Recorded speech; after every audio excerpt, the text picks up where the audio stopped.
Ito na yun! Chika! Walang filter, walang edit. Chika! Hindi ito fake, hindi ito late. Chika ni Sisa!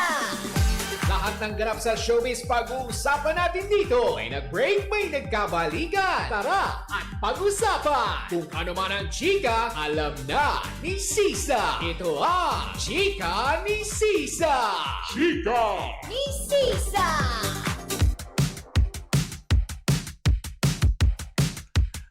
Isang magandang hapon pa rin po sa mga kabubukas pa lamang ng kanilang mga radyo. Ako po si Kapitana Sisa at eto pa rin ang Chika ni Sisa.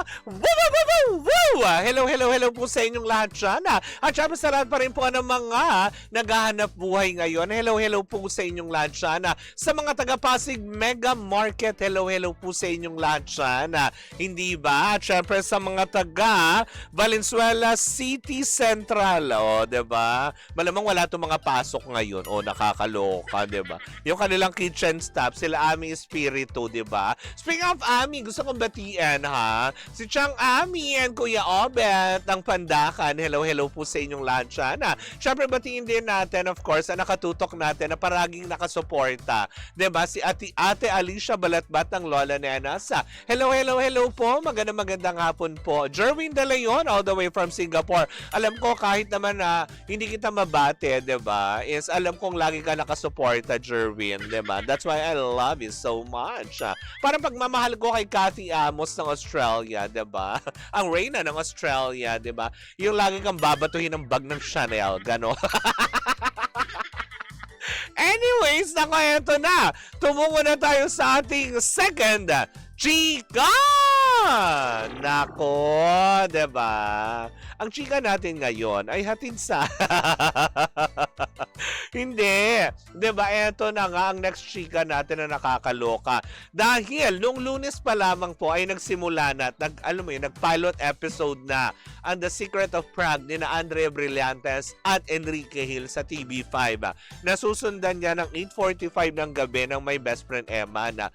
Pero, eto nga ang chika. Mukha daw yatang Andrea Brillantes at Enrique Hill nakikipagsabayan sa Blood versus Duty ni Richard Gutierrez at ni Gerald Anderson. Oo, diba? Bagamat hindi naman sinasabi na wala naman po silang sinabi at wala naman po silang kiniklaim. Ulitin ko, ito unahan ko na. Wala naman po silang kiniklaim na nakakaungos sila sa ibang mga teleserye, mga katapat sa oras na yan, alas 8. Hindi ba? Hindi rin nila sinabi na alam mo yon, nauungusan. Pero ang obserbasyon ng mga tao simula Lunes pa ay mainit ang pagtanggap sa The Secret of Prague ni na Andrea Brillantes at Enrique Hill. Diba? Lalo pa sa online daw. Balita ko parang nag-500,000 views daw sila ng bonggang-bongga.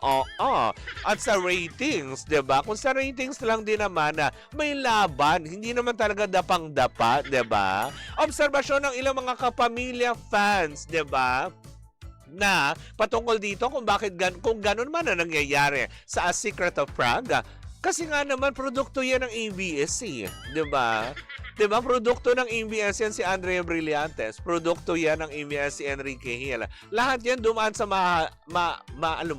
meticulosong training at workshop, diba? Kaya dun sa dalawang yun, diba, kahit saan sila mapunta, kaya mapunta man sila ng GMA, ngayon nasa TV5 nga sila, diba? Susuportahan at mamaniin lang nila yan, diba? Kaya palakpakan naman natin.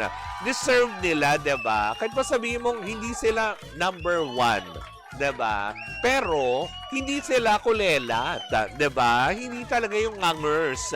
Hindi kagaya ng iba doon. Kaya lang ang pinagtataka ng mga tao, teka sandali, bakit parang ang hype ngayon dito sa serye ni na Andrea and Enrique Hill, bakit doon sa kaya na siya Ina Magdayo and JM De Guzman?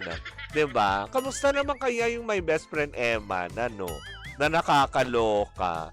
Diba? Pero ako naman, siguro naman din, tinatangkili. Kaya lang kasi, ang katapatan kasi, netong what do you call that? Wow! ang arte mo doon, yung katapatan naman niya is the alibi ni Kim Chiu at ni Paolo Abelino, 'di ba? Ewan ko ba naman merong nga nang iintriga, 'di ba? Parang saan ko ba yun narinig? Yung MediaCon yata ng Love is Never Gone. Parang may nauliligan ako doon na tipong ano ba naman yan yung kay Kim Chiu, 'di ba? Yung mga ganyan. Parang gusto ko nga siyang sabihan na tipong ano te, 'di ba?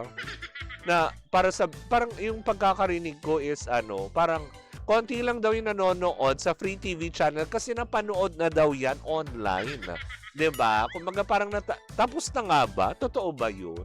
'Di ba? 'Yun ang chikanes niya. Sabi ko nga parang hindi si chikanes 'yun yung chika lang. Baka sabihin si chikanes yung nagsabi. Hindi si chikanes 'yun Lagot ako doon bukas. Pag nagkita kami. Hindi, yun lang yung may nagsabi lang doon, yung chika lang niya na sabi nga niya na mahina rin naman na ang alibay Parang hindi naman, 'di ba? Kahit sabihin mo sa free TV channel, bakit yung lin lang? 'Di ba? Ang lakas pa din talaga sa online. Ang lakas din sa free TV channel na sinuportahan din talaga ng tao, 'di ba? Wala po 'yan sa palabas, 'di ba? Kaya to Andrea Brillantes and Enrique Hill, job well done. Ang galing nyo po doon, 'di ba? Dapat kayong palakpakan sa mga ganun. 'Di ba? Kung magpapatuloy man 'yan, sana 'di ba magdire-diretso na. Sana after nito is, 'di ba? Yung kasi una muna yung Prague, A Secret of Prague, tapos may Best Friend Eman. Kaya lang kasi yung replay na nila yung nag-aapoy na damdamin. Tapos Pira-Pirasong Paraiso ba 'yon? Oo, 'di ba? Yung dalawang replay, sana malagyan na nila talaga ng mga contents pa para talagang bongga, 'di ba? Anyways, congratulations again to Andrea Brillantes and Enrique Hill for a successful, 'di ba? Kasi ngayon araw pang 5th day nila, ngayong Friday, 'di ba? Na sana magtuloy-tuloy ang mainit na pagtanggap sa kanila ng mga tao at magiging masaya din naman tayo for them, hindi ba? Well, in the meantime, mga pangga, yan dito na po muna natatapos ang ating Labor Day special, 'di ba? Labor Day special talaga. Anyways, ako po si Kapitana Sisa at eto pa rin ang Chika ni Sisa. Wow! Ang tuloy-tuloy pa rin po ang ating tugtugan. Dito po lamang yan sa number 106.7 Energy FM. Pangga, wag mong sabihin radyo, sabihin mo Energy. Bye!